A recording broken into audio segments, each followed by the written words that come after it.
রামু বাজারে বাবা ছোট কই দিল দাদি বলে বাইরে গেছে দেই হাসাই না মিছে এই দাদি হয়ে গেছে বুইরা এনে কোন বাইরে যাও তার বয়স আছে তো শালার যে কথা না ও দাদা দাদি কি হাসাই করে বাইরে গেছে তোমার মনে মরা মরা কে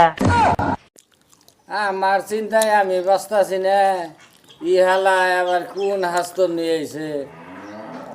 তোর দাদি যে বাইরে যাইব না আমার তো কাম শেষ তোর তো নুনু ডাউ কাটি এলাম না বয় বয় বয় তুই নুনু কাটা বুঝছ নাই কে নুনু আমি বেড়ে ভাবছি কি যে যে ধান বুনছি ধান কাইডে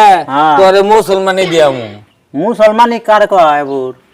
মুসলমানি কারে কয় মুসলমানি আমরা তো মুসলমানি আরে ওই এই যে তোর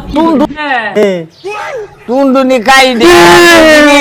এই আগে আমি কাজ করছি না হন আল্লাহ তোর টুনটুনি দে কাইডে তোর নানা নানি রে জিয়াবত দিয়ে খাও ও দাদা একটু কে মাংস তো তোমার নিয়ে আমার হবো না আবার নানা নানি রে আবার কি দিবে আল্লাহ তুই কস কি দেখ না তুই বুঝছ না হ্যাঁ ওই একদম নানা নানি রে তুই ওটাই ভাবছ ওটা খাও না বস্তু খাওয়ানো ভালো মন্দ এই কথা কই করতেছি